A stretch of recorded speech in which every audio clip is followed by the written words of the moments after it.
is CGTN, China Global Television Network.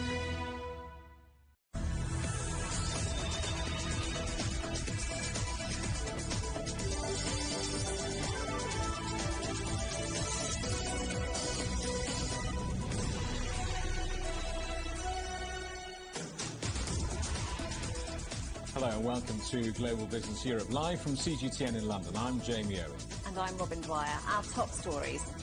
Back in business, US economic growth returns to pre-COVID levels but falls short of analysts' forecasts. Our other headlines, it's one of the most anticipated stock listings of the year. Robinhood gets ready to make its debut on Wall Street.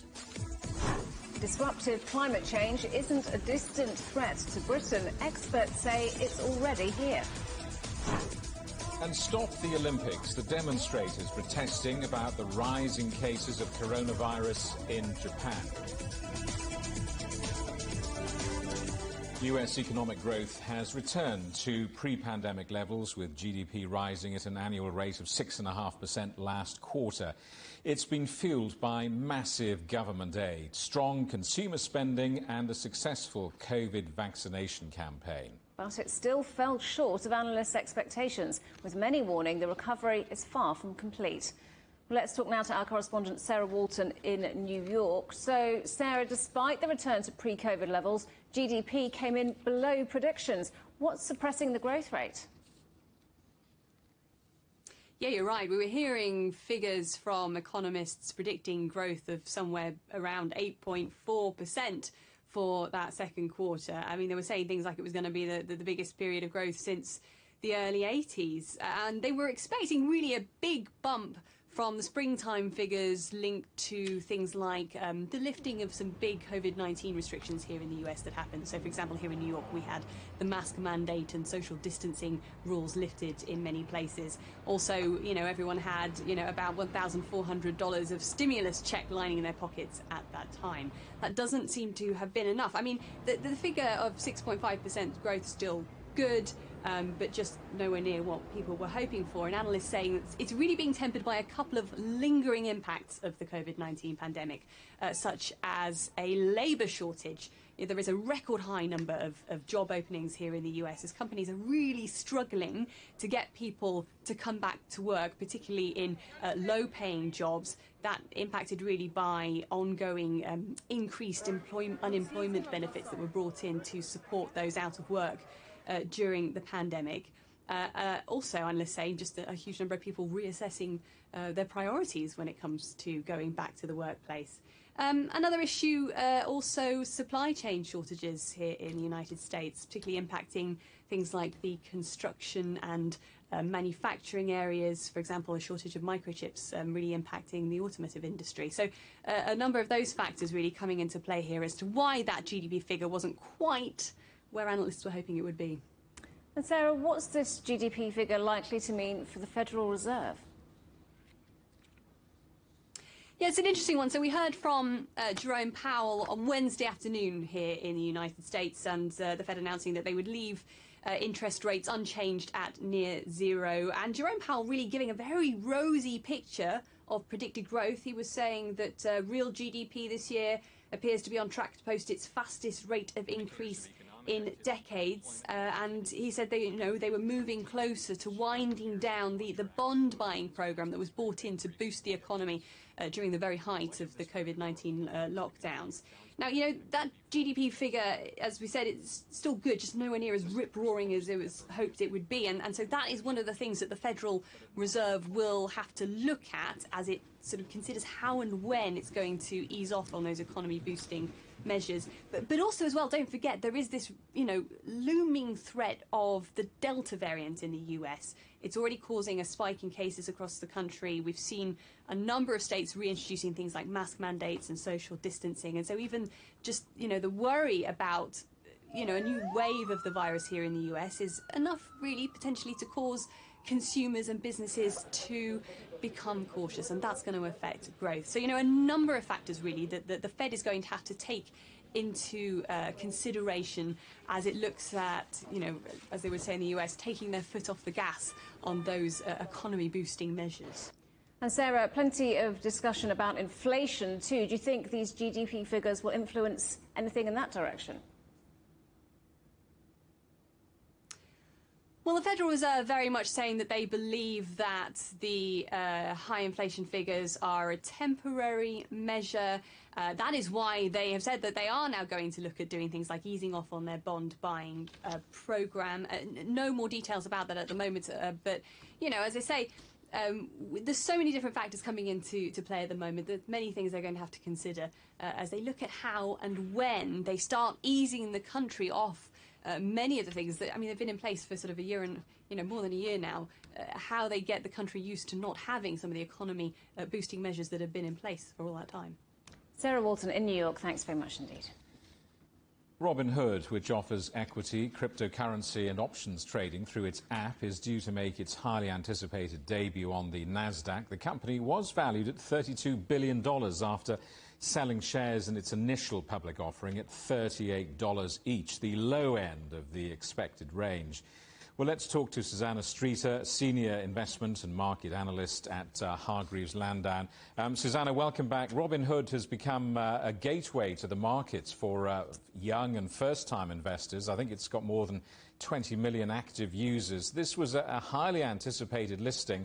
Why do you think the company so far failed to raise as much as it had hoped? Well, as you say, it was highly anticipated, and this is a very popular trading app. As you say, those user numbers really have grown quite dramatically from just over 7 million last year, March last year. So you can see the surge in popularity of share trading over the pandemic.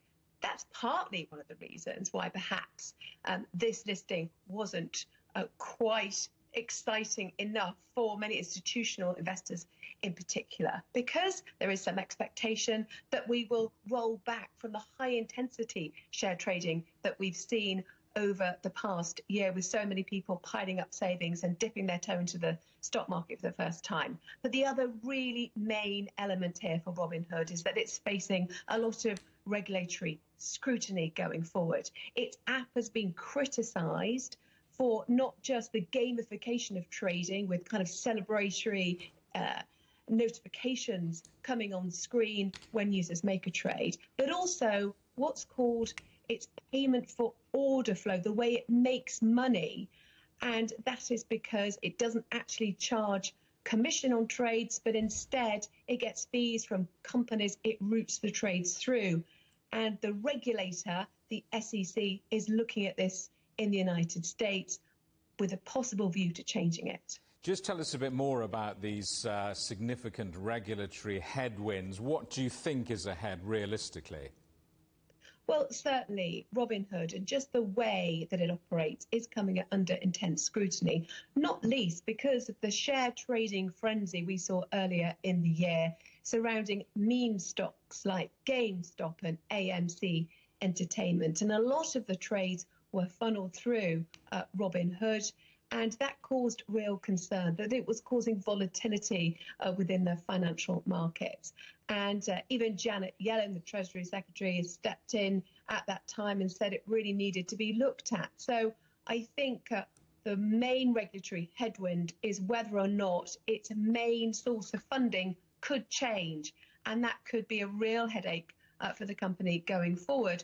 But also it's faced scrutiny from other regulators as well, across the United States. In particular, the Massachusetts security regulator accused Robinhood of gamifying investing as well. And there are other regulators as well looking at just the way Robinhood operates, with a number of federal bodies investigating the company. So I think those are the main regulatory hurdles ahead. But of course, if it can bat these away, and if the level of share trading continues, and of course the company has a huge amount of support and lots of different forums on the internet, it could potentially lead to an acceleration of growth. Well, 20 million active users isn't to be sniffed at. I mean, we hear what you're saying about the possible regulatory issues, but this, on the face of it, has been a whole new world for young and first-time investors. What do you attribute the secret of its success to?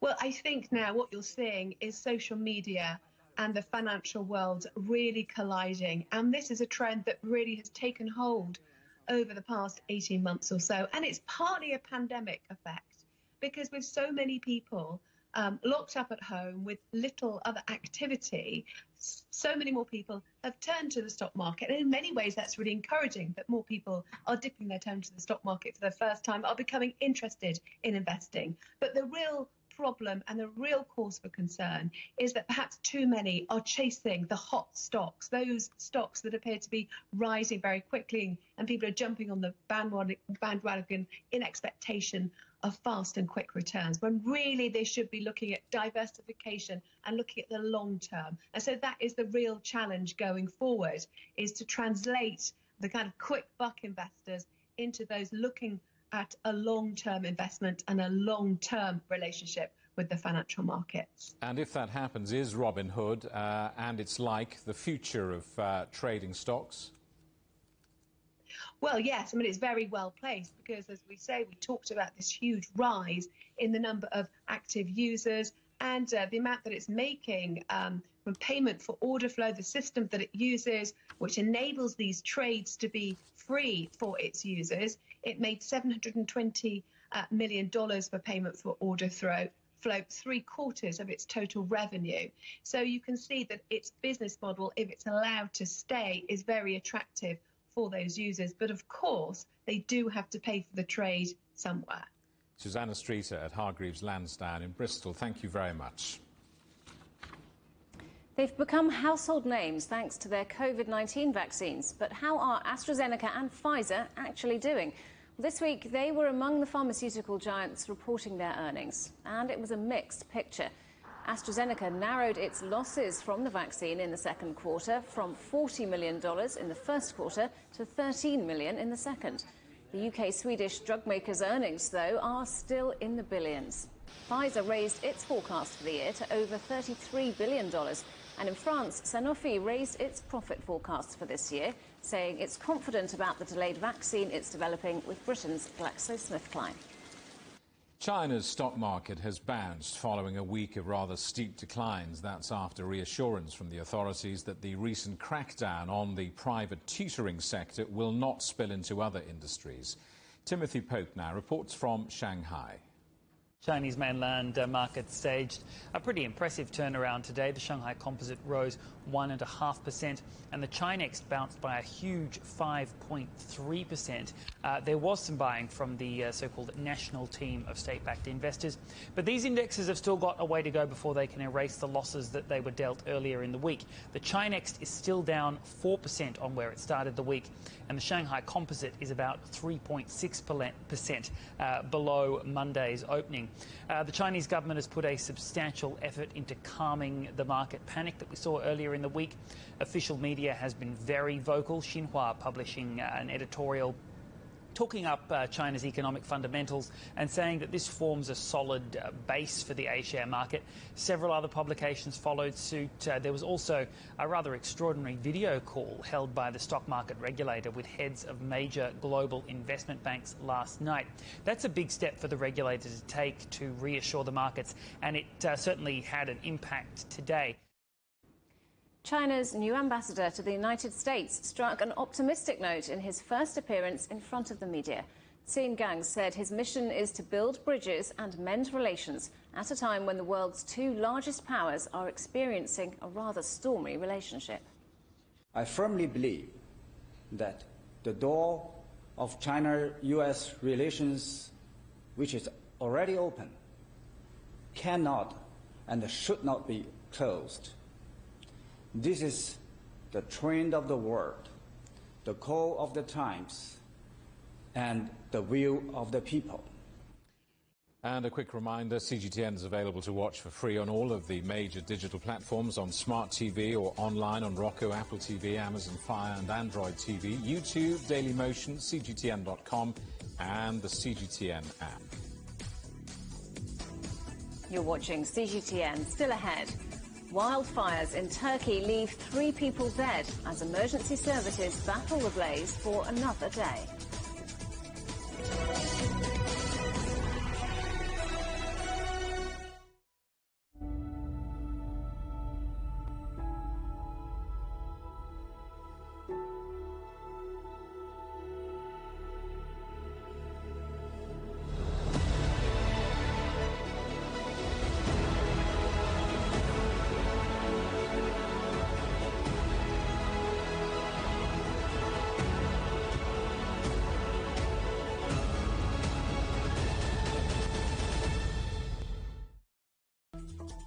Search CGTN Europe wherever you get your podcasts to subscribe to The Agenda podcast. The Agenda with me, Stephen Cole, always gets to the heart of the story. Just subscribe today and listen now. Covering the world from 4 continents. A new horizon. Teams in Beijing, Washington, D.C., Nairobi, and London. Who connect, interact, and inquire to bring you the stories that matter to all. The Link, only on CGTN. Facing the unknown is always difficult. In a world in turmoil, it's easy to lose orientation. But when the storms come, we have to see the possibilities. Reinvent. Find new opportunities. Discover a path forward. CGTN. See the difference.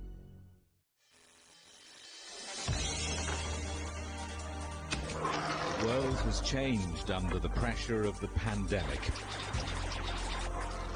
For many of us, life is returning to some kind of normal.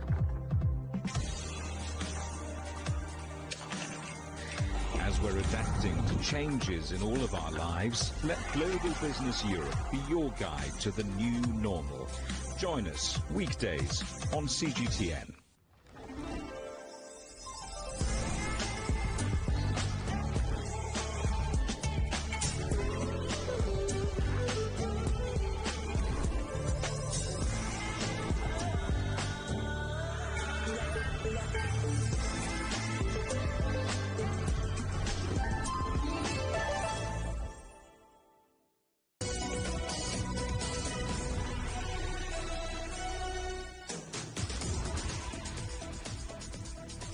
Welcome back to Global Business Europe. 3 people have died and dozens are in hospital after 2 separate forest fires burning out of control for a second day in Turkey. Officials say 400 firefighters, a plane and 19 helicopters have been sent to the town of Manavgat and the surrounding area to tackle the fires. One of the fires near the resort of Marmaris is threatening an area that includes several hotels. Hundreds of people have been moved from their homes in at least 20 villages as wildfires engulf their properties. Efforts are underway to rescue dozens of people near the resort city of Antalya. One of the worst hit towns was Manavgat, where residents who were forced to flee their homes returned only to face massive destruction. Our home has been burned down, our livestock has gone, and 4 or 5 vehicles have burnt out. I lost everything. My car has burnt. I couldn't save anything. The fire broke out very quickly. We had to flee, and this is what we came back to. At least 6 people have died in Bangladesh after monsoon rains triggered landslides and flooding at the world's largest refugee camp. Nearly 1 million Rohingya have been living in crowded camps in Cox's Bazar since fleeing neighbouring Myanmar in 2017. Ashik Rahman reports. We are on the way to Cox's Bazar, but behind me you can already see that the flood water is creeping into Dhaka city and other low-lying area of Bangladesh. Days of heavy rainfall have pelted the Rohingya refugee camps in southern Bangladesh, destroying the dwellings and sending thousands of people to live with extended family or in communal shelter.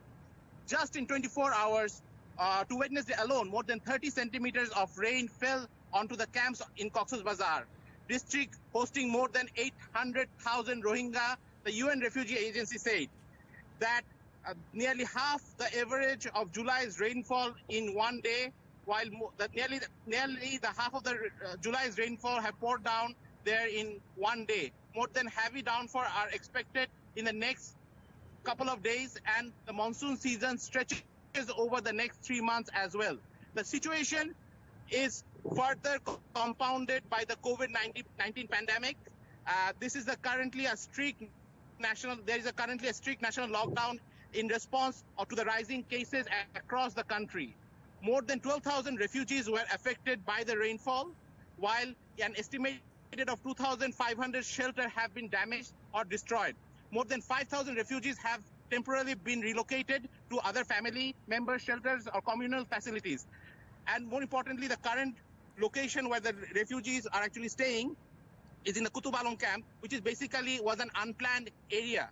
So when 2017 they were coming into the country, those places were deforested and the Rohingyas were asked to live there. So the unplanned area is like a disaster, is a disaster-prone area where any form of rainfall or heavy rainfall can lead to landslide or flooding. So this type of is a situation that the Rohingya community is living right now. For years, there have been people telling about such situation might happen, and finally it happened this year where 6 Rohingya people, including 3 children, lost their lives. Disruptive climate change isn't a distant threat to Britain, it's already here. Well, that's according to a new report by the Royal Meteorological Society, which says the UK is experiencing more extreme weather such as heat waves, storms and floods. The UK's climate has continued to warm, with 2020 marking the first time that heat, rainfall and sunshine hit top 10 levels in the same year. Last year was the 3rd warmest, 5th wettest and 8th sunniest on record. Experts also say that in the space of 30 years, the UK has become 0.9 degrees Celsius warmer. They say the warming trend can be seen not only during the summer, but throughout the year and right across the country. And as well as increased temperatures, the UK has been on average 6% wetter over the last 30 years than the 30 before that. 6 of the 10 wettest years on record have taken place since 1998. Well, Dr. Ella Gilbert is a climate scientist at the University of Reading, and she joins us on the programme now. Thanks for being with us on the programme, Dr. Gilbert. So this report suggests that climate change is already affecting our weather in the UK. Put this into context for us. Is it as bad as this suggests? Absolutely. I mean, year on year, we hear these facts and figures about this year being the warmest on record. And to be quite honest, this is very much likely to continue. The top 10 warmest years have all been since 2002. 2020 closed the warmest decade on record. And if we flip that on its head, this is probably the coldest it's going to be from now on. So how much of the extreme conditions that we're seeing worldwide at the moment can be put down to climate change? Well, we know that climate change causes extreme events like flooding, like storms, like heat waves, like droughts to become more intense and to happen more frequently. So it's very likely that we'll see even more of these kinds of extreme events happening more frequently in the future. Something that might happen once every 100 years, for instance, now will be more likely to happen every 10 years or so by the end of the century. So, you know, things like the Pacific heat dome that saw those absolutely astonishing temperatures in Canada and the USA just a few weeks ago, whilst they won't be likely to happen very often, they're going to be much more likely to happen more frequently. So these sorts of extreme events can be expected to happen more often, and also for those actual extremes to be more extreme. So have climate scientists been surprised about these extreme weather events? Well, this is in line with expectation. This is what scientists have been suggesting will happen for quite some years. There's currently an approval meeting going on for the IPCC, so the Intergovernmental Panel on Climate Change, which is a consensus essentially of climate scientists from around the world. And there's a report coming out in the next year or so that brings together all of the climate science from around the world for the last kind of 7 years or so and synthesizes where we are in terms of the climate science. So right now, the authors of the report that covers the kind of physical mechanisms of climate change are meeting to approve line by line this report.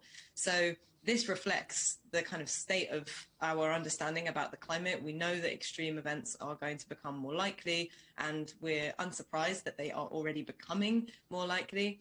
And it just makes it even more important that we continue to mitigate, or do more, in fact, to mitigate our impact on the climate. So when it comes to infrastructure or city planning, what can be done worldwide to deal with the changing climate? Well, we're going to have to adapt to our changing climate, of course. We're going to have to think about flood defences. So I live in London, and the Thames barrier was designed in the 70s, I believe. So that's obviously going to have to be changed as our sea levels rise and as our climate warms. But across the world, there are so many countries where adaptation is something that's going to be even more pressing. Countries where the sea level is rising really rapidly and have less resources and means to adapt and mitigate those impacts. So we're all going to have to do our bit to adapt to, and also, importantly, we really need to prevent the worst effects happening by doing what we can now to mitigate and to prevent the worst effects of climate change by reducing our emissions and doing everything we can to minimise our impact. So reducing emissions is something we talk about a lot when it comes to dealing with climate change. But politically, what other measures do you think we need to see to try and mitigate these events that we're now seeing? Well, I think the primary thing for me is that the pledges and targets that have been kind of made and set out in the last few years as part of the negotiations, for instance, in Glasgow that's going on later this year, all of those pledges and targets are great, but they need to be implemented, and they need to put their money where their mouth is, essentially, and set out a roadmap for actually achieving those targets so that we absolutely do limit warming to, at an absolute maximum, 2 degrees above pre-industrial temperatures. And do you think, obviously the political narrative is very important here, but do you think that has somewhat changed given these extreme weather events we are now seeing on a more regular basis? I think yes, because it's important that people understand that climate change isn't happening at some distant point in the future to somebody else in a different place. It's happening now, it's happening here, and it's happening to all of us. I mean, the flooding in Belgium and Germany just really pinpoints that, and the same with the heat waves and the floods that we see in the UK year after year, it seems. So climate change is here, and it's here to stay, unfortunately. So that is really shaping the political narrative, and that's only a good thing. Dr. Ella Gilbert from the University of Reading, thanks very much indeed for joining us on the programme today. Thank you. Google, Netflix and Facebook now require their workers returning to US offices to be vaccinated. The announcement comes as the US government rushes to vaccinate its adult population as the more contagious Delta variant of COVID spreads. President Biden has not passed a federal mandate on vaccines, which leaves it largely up to employers to exert pressure. Demand for flights from the United States to the UK has jumped after the British government scrapped quarantine requirements for fully vaccinated travellers. Virgin Atlantic says it's received more than 3 times as many bookings for flights from New York to London compared to a week ago. Meanwhile, the total number of bookings across all of its US to UK routes has doubled. It's a big day for French corporate earnings, including Airbus and oil giant Total. Ross Cullen reports. This was the first set of financial results that Total Energy had released since it changed its name earlier in the year from just Total, adding the word energy in what was an attempt to show that it is focused on a future post-fossil fuels, with the research, development and output of clean energy at the forefront of that. But in its results statement, Chief Executive Patrick Pouyanné said that thanks to the progressive recovery of global demand and OPEC discipline, we benefited from oil and gas markets that were respectively 13% and 28% higher quarter on quarter, showing that hydrocarbons remain a core part of its business. However, one example of the change in green strategy came on Wednesday, as Total Energy said it had agreed to buy Singapore's largest electric vehicle charging network from fellow French firm Bolloré Group. That network consists of more than 1,500 charge points installed in the Southeast Asian city-state. Now, also reporting results on Thursday was Airbus. The coronavirus pandemic had a major impact on the airline industry, with a near total shutdown of the skies due to international lockdowns in 2020, and countries are only now just starting to open back up to leisure travel. Airbus recording a net profit of $2.6 billion for the first 6 months of this year and a turnover up 30%. It now plans to deliver 600 aircraft throughout this year, and it announced the launch of its freight version of the A350 plane. The renewed strength of Airbus can be measured primarily by those aircraft deliveries, an indicator of a recovering manufacturer being flown back to good health by its clients, the airlines, who themselves are reporting better financial situations as governments loosen restrictions and customers can pick up their boarding passes once again. Ross Cullen, CGTN, Paris. Europe's largest car maker, Volkswagen, has posted a profit of more than $13 billion, boosted by strong demand for its luxury brands, Porsche and Audi. The record earnings come despite a global microchip shortage and lingering impacts on the industry from the pandemic. Ryan Thompson reports now from Frankfurt. The German automaker Volkswagen is seeing a far better financial year in 2021 after a difficult 2020. Second quarter results released Thursday reveal record profits in the first half of this year, over $13.5 billion. Those sales are being driven by a huge demand across the industry for vehicles, which has been growing since mid-2020. More and more households worldwide are expressing an interest in owning their own set of wheels, especially those that are electric powered. The firm says shipments of its electric vehicle fleet almost tripled in the first half of this year. Now, if you remember, Volkswagen's 2020 financial report was a dismal picture. Supply lines between China and Europe were impacted at the start of the year, and then just months later, European factories and dealerships ground to a halt during the first wave lockdown. At this same point last year, there was an operating loss of $1.8 billion. Now, like other automakers and tech firms, the company has also warned about the continuing impact of a global chip shortage.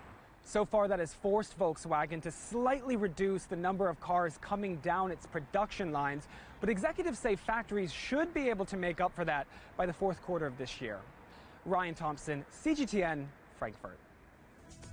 You're watching CGTN. Still ahead, the lost generation. What to do about the millions of children who've missed so much education because of the pandemic.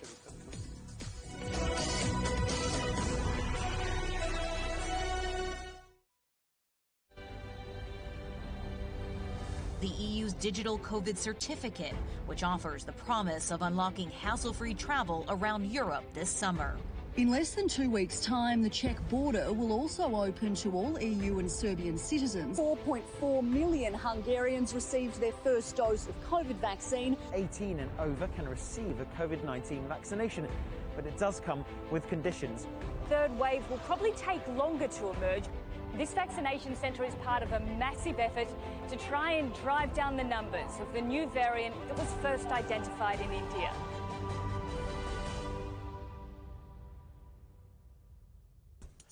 On the agenda with me, Stephen Cole, we look up into space. We look down into data. We look at debt. We look at politics. We look at opioids, climate change. We look at all the issues that really matter around the world. But you matter too. We want to tell the stories you want to see and hear about. Make it your agenda.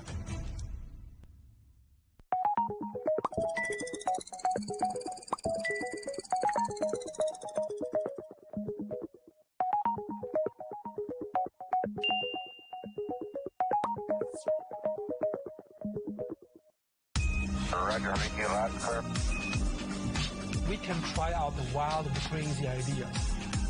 Nothing can stop an idea whose time has come, and this idea is coming. I actually feel quite comfortable in isolation. We should all be very basic when we're trying to save the world. Awesome! We hope it will happen. We have to live in hope. The agreement is signed. But what is the real deal now the UK has left the EU? For trade, for business, for the city, for ordinary people. Make sense of Brexit with CGTN.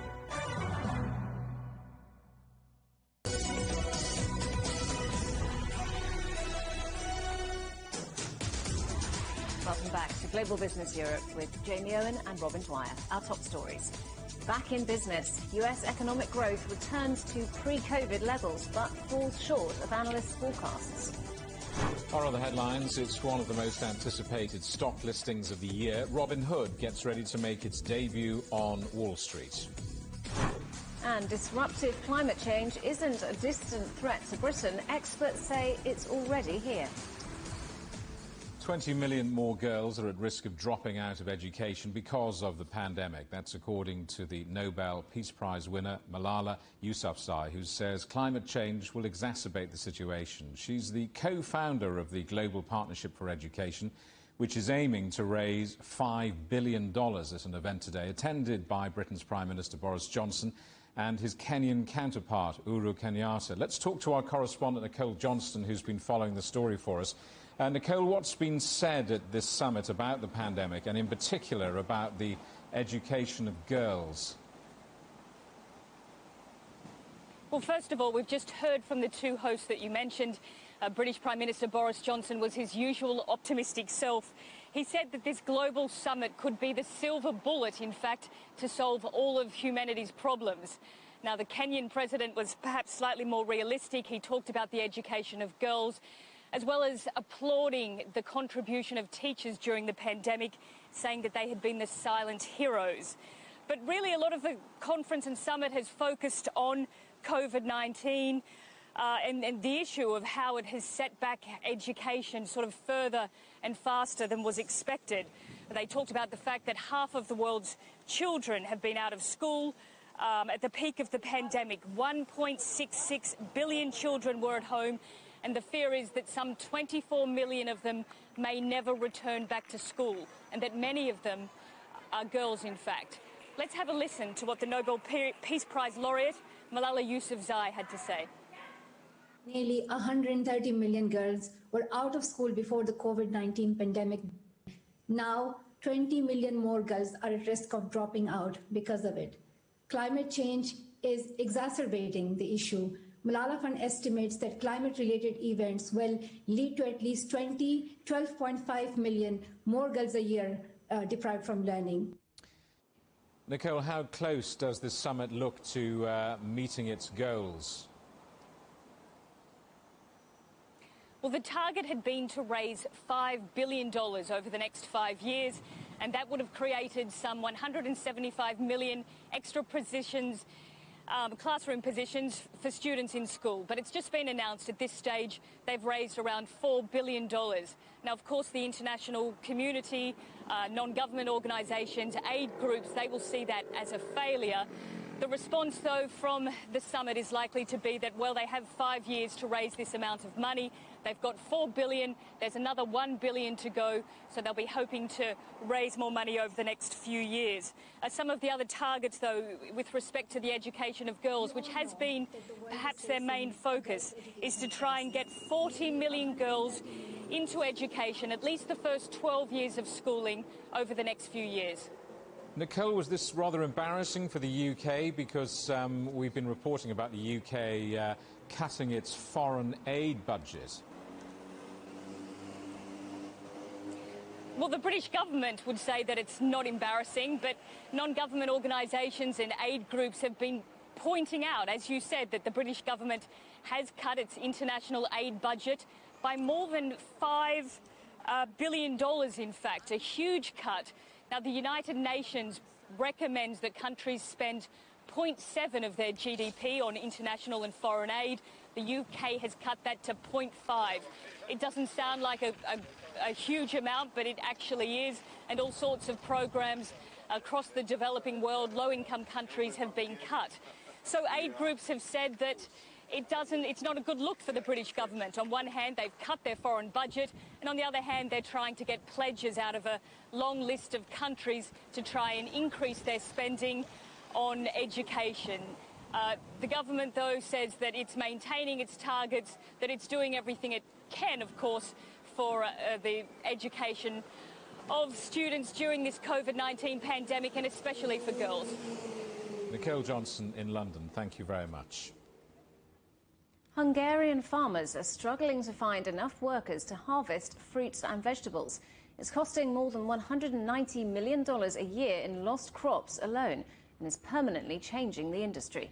Penelope Liesch reports. As the temperature edges towards 40 degrees Celsius, farm labourers rush to pick a crop of cherries, trying to beat a storm that could ruin the entire summer harvest. It's gruelling work, and Ferenc has done it for almost 4 decades. It is a hard job, both in the winter and the summer. In the winter you're out pruning, and now you're also out in the heat wave. Most Hungarians are no longer willing to toil out in the elements.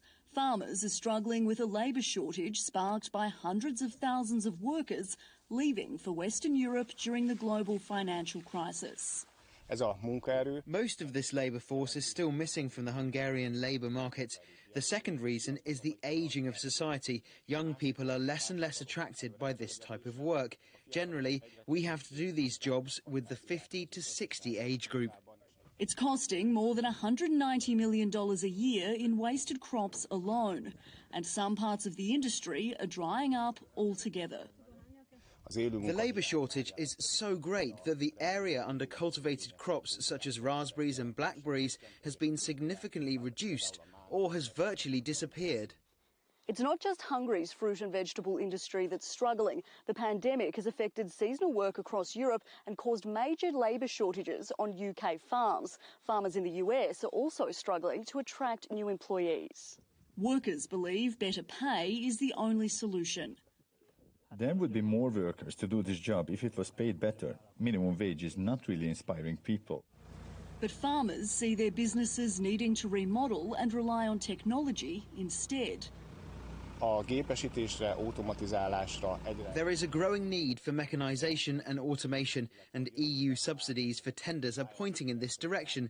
There is a trend towards machine technology-based improvements that can be used to replace manual labour. Crops like cherries are best picked by hand to ensure quality.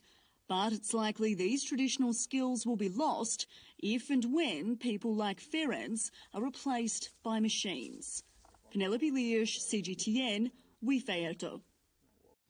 It blocked one of the world's most important supply chains. The Ever Given container ship, which was stuck in the Suez Canal for nearly a week in March, has finally arrived in the Netherlands.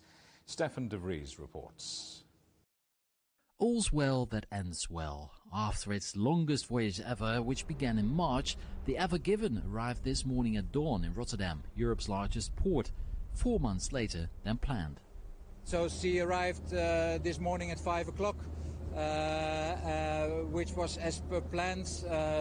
She had a delay last week because of some heavy winds in the channel.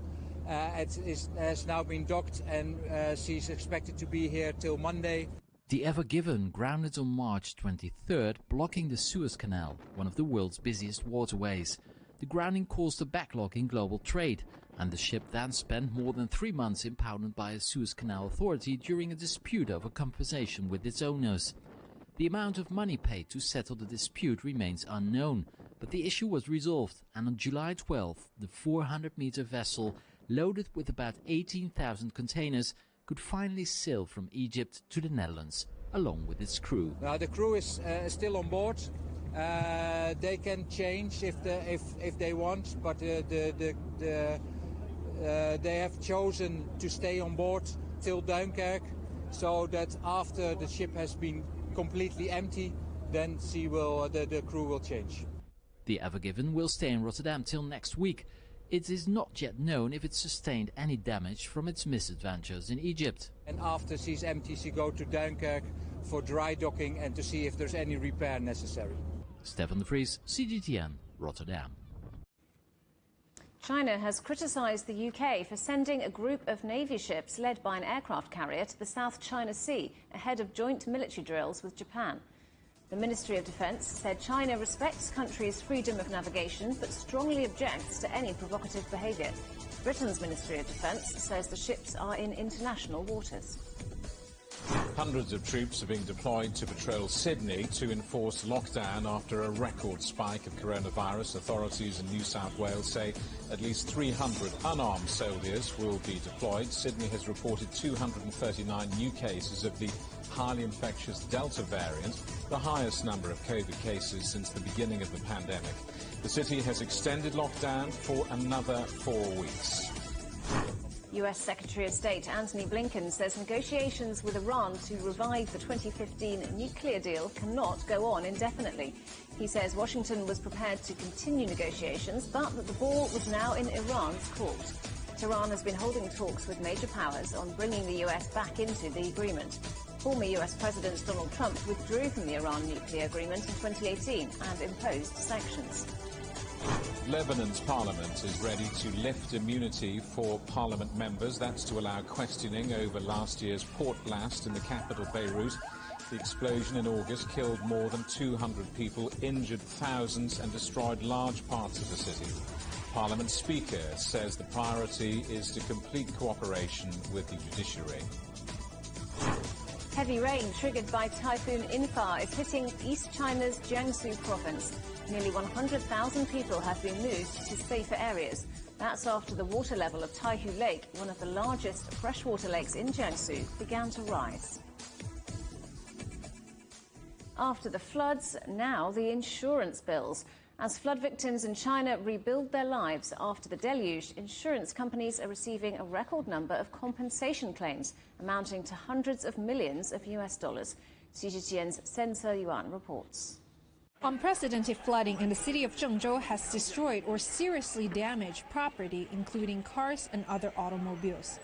As the city begins the process of cleaning up the devastation, insurance companies working together with traffic police are responding to high numbers of claims. Our brother companies from across the country have sent rescue vehicles to Zhengzhou.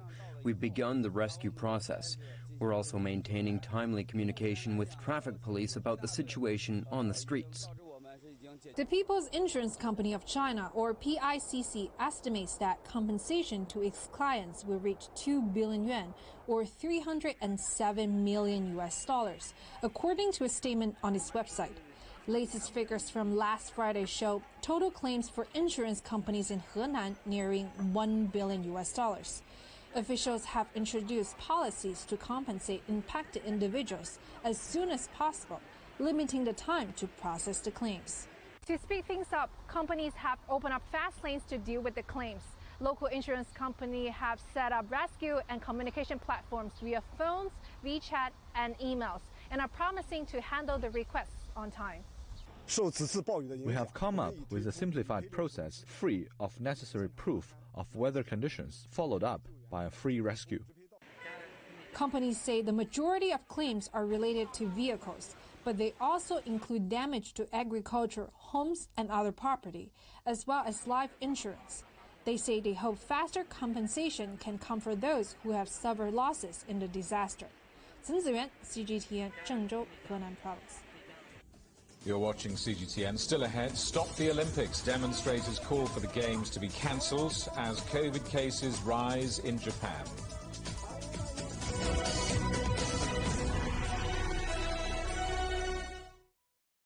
Roger, We can try out the wild and crazy ideas. Nothing can stop an idea whose time is coming. This idea is coming. I actually feel quite comfortable in isolation. We should all be very basic when we're trying to save the world. Awesome! We hope it will happen. We have to live in hope. Search CGTN Europe wherever you get your podcasts to subscribe to The Agenda podcast. The Agenda with me, Stephen Cole, always gets to the heart of the story. Just subscribe today and listen now. Facing the unknown is always difficult. In a world in turmoil, it's easy to lose orientation. But when the storms come, we have to see the possibilities. Reinvent. Find new opportunities. Discover a path forward. CGTN. See the difference. The EU's digital COVID certificate, which offers the promise of unlocking hassle-free travel around Europe this summer. In less than 2 weeks' time, the Czech border will also open to all EU and Serbian citizens. 4.4 million Hungarians received their first dose of COVID vaccine. 18 and over can receive a COVID-19 vaccination, but it does come with conditions. Third wave will probably take longer to emerge. This vaccination centre is part of a massive effort to try and drive down the numbers of the new variant that was first identified in India.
Hello, welcome back to Global Business Europe.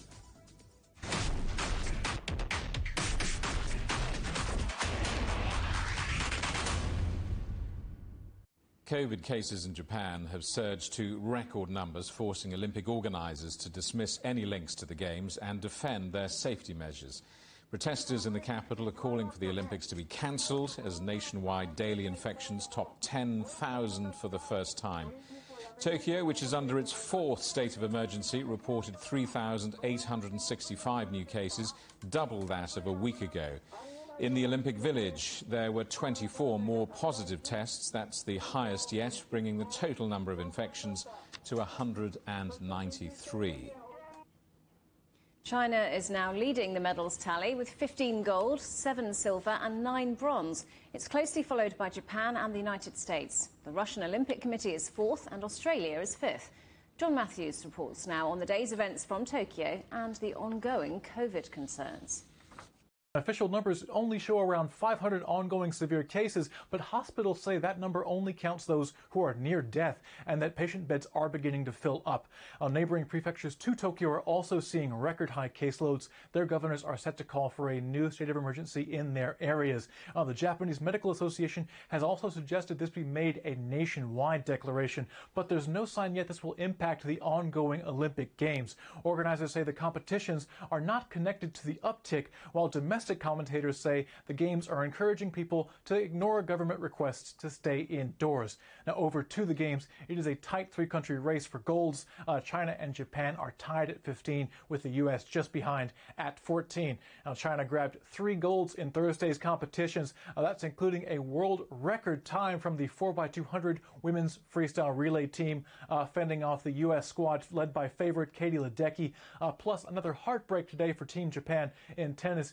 Domestic legend Kei Nishikori was knocked out of the men's singles, taken 2 straight sets by Serbia's Novak Djokovic, the world number 1. He is well on his way to becoming the first man to take home what's called a Golden Slam. That's 4 Grand Slam titles and an Olympic gold in the same year. But with Nishikori gone, that's 2 of Japan's greatest hopes off the courts. Naomi Osaka, arguably the face of Japanese sport, was knocked out in the 3rd round of the women's singles tournament. John Matthews, CGTN, Tokyo. Well, one of the most dramatic weightlifting competitions at an Olympic Games took place in the men's 67-kilo event. China's Chen Lijun emerged as the winner after an incredible final lift. CGTN's Dan Williams has the story. Luis Javier Mosquera departs Tokyo 2020 with a little extra baggage. The Colombian secured a silver medal in the men's 67 kilograms weightlifting. But for a moment, it looked like he was going to win gold. Mosquera was in first spot, But in a dramatic final lift, China's Chen Lijun strode out and recorded an Olympic record, 187 kilograms, to claim the gold medal.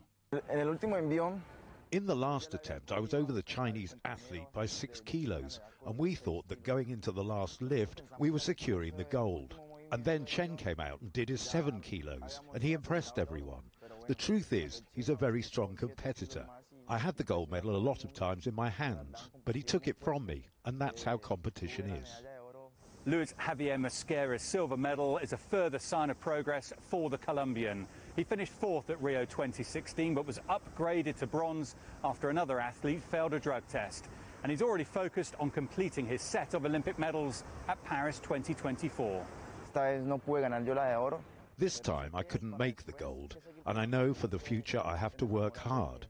But I have to believe that one day I am going to win, and I'm going to take advantage that I'm still young. I have bronze and silver, so now my new challenge is gold, and I'm going to train hard to win the gold in Paris. But before all that, there are the celebrations back in Colombia that promises to be something special. In my state, my family want to put me on top of a fire truck. They want to scream into the wind that the winner has arrived home. Imagine the celebrations if Mosquera does go on and win that gold in Paris. Dan Williams, CGTN, Tokyo. The pandemic is changing shopping habits in Japan. With spectators banned from the Olympics and people being forced to stay at home, sales of electronics are rising, with TVs particularly popular. Terence Terashima reports. Japanese experts say more than $9 billion would be cut from private consumption after Tokyo entered its 4th state of emergency to curb COVID-19 outbreaks. Food and travel industries have been hit the hardest, but electronic retailers have been reporting steady sales due to a stay-home demand. They say shipments of home appliances such as air conditioners, air purifiers and refrigerators rose by 1% from the previous year to nearly $23 billion. Television shipments have also shot up. The Olympics demand has boosted television sales. Many customers who purchase them want to watch the games on big screens. We've seen a 10% increase in sales compared to the previous year. Some customers say they've used their Olympic tickets refunds to buy new TV sets. This came as organizers decided to hold the games without spectators. The popular ones are the large 55-inch TVs, particularly the organic electroluminescence models. Industry experts say until Japan manages to contain its outbreak, the demand for home appliances such as TVs will remain steady. Some manufacturers say they hope nationwide vaccinations will help lives and consumption patterns back to normal. Terence Terashima, CGTN, Tokyo. That's it for Global Business Europe. Thanks for watching. More on all of our stories at europe.cgtn.com, and do follow CGTN Europe on Twitter, Facebook and Instagram. We are on smart TV apps such as Roku, Apple TV, Amazon Fire and Android TV, YouTube and Dailymotion, CGTN.com and the CGTN app. Coming up next on CGTN, it's Africa Live. We'll see you again tomorrow, same time, same place. From all of the team in London, it's goodbye. Goodbye.